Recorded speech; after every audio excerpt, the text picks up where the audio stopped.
अस्सलामुअलैकुम वरहमतुल्लाहि वबरकातुहू। बिस्मिल्लाहिर्रहमानिर्रहीम नहमदुहु व नुसल्ली अला रसूलिहिल करीम अम्मा बाद। मोहतरम भाइयों, बुज़ुर्गों, दोस्तों, आज हम आपको बताएंगे आप एक कामयाब और एक सक्सेसफुल इंसान कैसे बन सकते हो। क्योंकि दुनिया में हर आदमी वो ये चाहता है कि वो एक कामयाब इंसान बने, वो एक सक्सेसफुल इंसान बने, लेकिन वो एक नया बिज़नेस शुरू करता है तो फेल हो जाता है, नई जॉब शुरू करता है तो फेल हो जाता है, नया कारोबार शुरू करता है तो फेल हो जाता है। इंसान ज़िंदगी में बार बार ठोकरें खाता है, गिरता है, फिर उठता है। लेकिन हमारे नाकाम होने का रीज़न क्या है और कामयाबी आपको ज़िंदगी में कैसे मिलेगी, इस फ़लसफ़े को समझने के लिए सबसे पहले आपको ये समझना पड़ेगा कि ये जो ज़िंदगी आपको अल्लाह ताला ने अता फ़रमाई है, ये आप किसके लिए जी रहे हो। किसके लिए का मतलब ये है कि ये ज़िंदगी आप जो जी रहे हो, ज़िंदगी आपकी है, जिस्म आपका है, ख़यालात आपके हैं, दिलो दिमाग आपका है।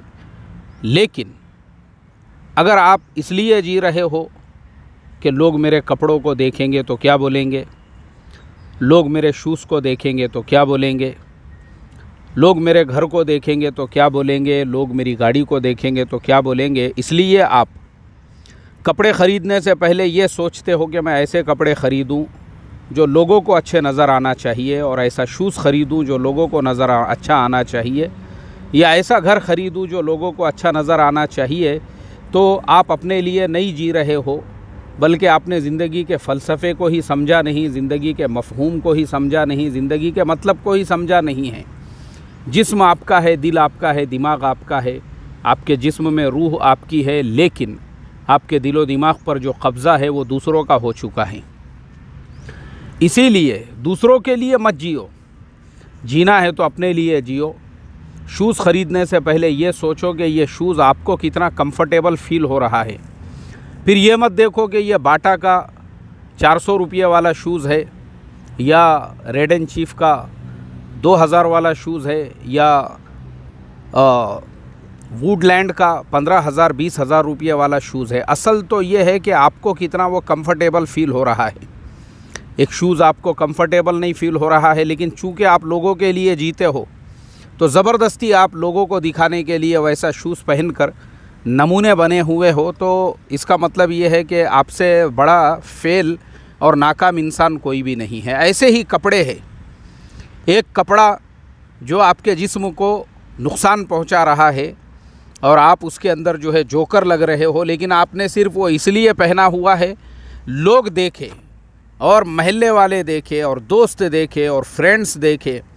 तो इसका मतलब ये है आप एक फ़ेल इंसान हो, आपके जिस्म पर किसी और का कब्ज़ा है, इसलिए आपने अभी तक ज़िंदगी के फ़लसफ़े को समझा नहीं है। आप अपने लिए जियो, कपड़ा वो पहनो जो आपके अपने जिस्म को कंफर्टेबल फ़ील होना चाहिए, जो आपके बॉडी को फ़ायदा पहुंचाने वाला होना चाहिए, चाहे फिर वो रेमंड्स का 5,000 का सूट हो या किसी और कंपनी का, लेकिन वो आपको कंफर्टेबल होना चाहिए। अगर आप अपने कंफर्टेबल के लिए पहन रहे हो तो बिल्कुल आप अपने लिए जी रहे हो। और अगर वहीं पे अगर आप अपने ख़यालात ये है आपके कि नहीं लोग देखे और लोग कहे कि मैंने कैसा सूट पहना हुआ है और मेरे ड्रेस कैसे है और मेरे कपड़े कैसे हैं, तो आप एक फ़ेल इंसान हो, आप ज़िंदगी में कभी भी सक्सेस नहीं हो सकते हो। इसी तरह से आपके घर का फ़लसफ़ा है कि आप इसलिए घर में ऐसे ऐसे डिज़ाइन बना रहे हो और घर के ऊपर ज़बरदस्ती नक्शो निगार बनाने में लाखों रुपये ख़र्च कर रहे हैं कि महल्ले वाले देखे और बस्ती वाले देखे और गांव वाले देखे। तो आपसे बड़ा बेवकूफ़ और आपसे बड़ा नाकाम और आपसे बड़ा फ़ेल इंसान कोई भी नहीं है। लेकिन वहीं पे अगर आप घर बना रहे हो, लेकिन उसमें अपने कंफर्टेबल का पूरा ख्याल रख रहे हो कि घर के अंदर आपको कितना कंफर्टेबल मिल रहा है, तो फिर आपसे बड़ा कामयाब और आपसे अच्छा सक्सेसफुल इंसान कोई भी नहीं है। देखो, ज़िंदगी का यही फ़लसफ़ा है। जिन लोगों के लिए आप जी रहे हो, ये लोग वो है जो आपके हर अच्छाई में बुराई निकालेंगे, क्योंकि ये लोगों का काम ही है आपकी टांग पकड़कर खींचना, आपको कामयाब होते हुए नहीं देखना। तो इसलिए अपनी ज़िंदगी में जो भी करना है अपने लिए करो और आपका दिल जो चाहता है वो करो। कोई बिज़नेस अगर आप इसलिए नहीं कर रहे हो कि लोग क्या कहेंगे, तो आपसे बड़ा दुनिया में नाकाम, आपसे बड़ा फ़ेल, आपसे बड़ा जो है अपनी ज़िंदगी से खेलने वाला इंसान कोई भी नहीं है। और आप कोई भी बिज़नेस इसलिए कर रहे हो कि इस बिज़नेस से मुझे फ़ायदा कितना है और ये बिज़नेस मेरे लिए हलाल है, ये बिज़नेस मेरे लिए जायज़ है। मुझे लोगों की परवाह नहीं है, लोग मेरे बारे में क्या कहते हैं, भले वो छोटा बिज़नेस हो चले, भले वो रोड और रास्ते पे फुटपाथ पे किया जाने वाला बिज़नेस हो, भले वो गाड़ी लगाकर किया जाने वाला बिज़नेस हो। ऐसे ही जॉब्स, नौजवानों की एक बहुत बड़ी तादाद वो है जो आज नाकाम हैं सिर्फ़ और सिर्फ इस वजह से क्योंकि उनके जो एक्सपेक्टेशंस है वो इतने ज़्यादा हाई है। उनको जॉब चाहिए तो पहले ही दिन उनको जो है बड़े सैलरी वाली जॉब चाहिए, पहले ही दिन उनको जो है बड़ी पोस्ट चाहिए, पहले ही दिन उनको बड़ा मकाम चाहिए, पहले ही दिन उनको बड़ा मर्तबा चाहिए। और वो इसलिए नहीं कर रहे हैं छोटी जॉब जहाँ पे कम सैलरी हो, जहाँ पे जो है छोटी कंपनी हो, ताकि मैं अगर छोटे कंपनी या छोटे सैलरी पे जॉब करूँगा लोग क्या कहेंगे, महल्ले वाले क्या कहेंगे, बस्ती वाले क्या कहेंगे। आप एक नाकाम इंसान हो, जब आपके घर पे फाके पड़ेंगे ये लोग आपके घर पे अनाज लाकर नहीं देंगे। आप जब 100 रुपये किसी से कर्ज़ मांगने के लिए जाओगे ये लोग आपको वो कर्ज़ नहीं देंगे।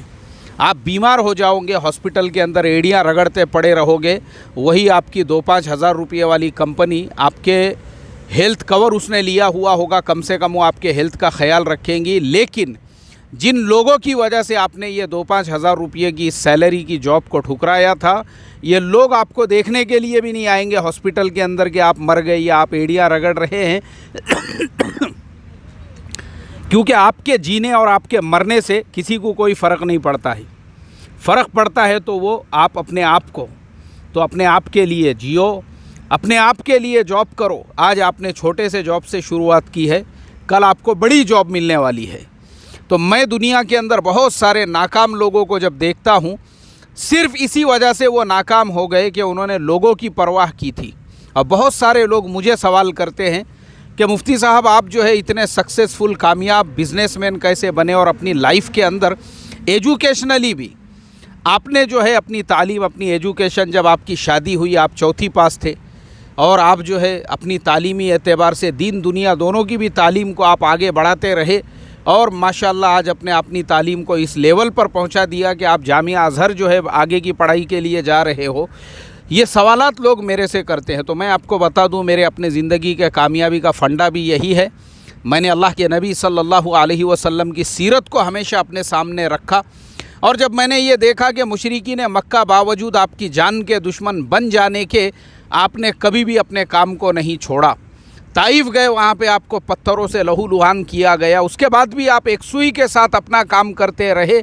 आपने इस बात की कोई परवाह नहीं की कि मक्का का कोई सरदार मेरा दुश्मन है या मक्का के आम लोग मेरे दुश्मन है या मेरी जान के ख़िलाफ़ जो है वो लोग मशवरे कर रहे हैं, बल्कि आप अपने काम में लगे रहे।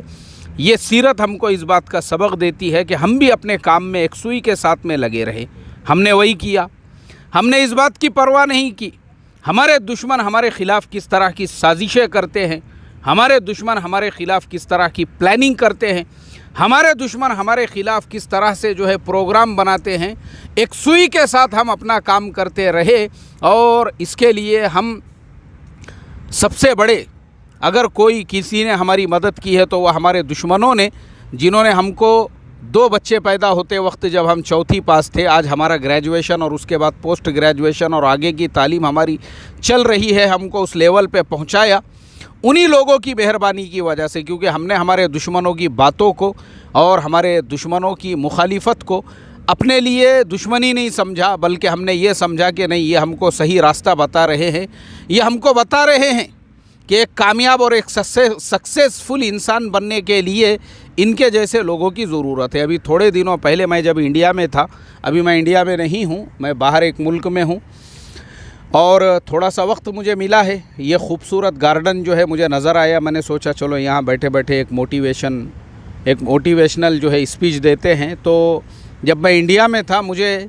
एक साहब ने जो है एक ज़िले से उन्होंने फ़ोन किया और उन्होंने कहा कि मुफ्ती साहब, एक साहब से मुलाकात हुई है और आपका मैंने उनके सामने तस्करा किया तो वो आपकी बुराई बयान कर रहे थे और आपकी ग़ीबतें बयान कर रहे थे। तो मैंने कहा कि भाई आपने पहले तो गलती ये की है कि मुझे फ़ोन करके इसकी इत्तला दी है, क्योंकि मैं ऐसे लोगों को जो मेरे पीठ पीछे अगर मेरी गीबत या मेरी बुराई बयान कर रहे हैं, उनको इस लायक भी नहीं समझता हूँ कि मैं उनकी बातों पे ध्यान दूँ या मैं उनकी बातों पे तवज्जो दूँ। क्योंकि जो मेरे पीठ पीछे मेरी गीबत करने वाला या मेरी बुराई बयान करने वाला है, उसका गीबत बयान करना और बुराई बयान करना इस बात का ऐलान है कि वो मुझे अपना बाप समझता है और उसको मालूम है कि मुफ्ती अकबर हाशमी अपना बाप है, अपने से 4 कदम आगे हैं।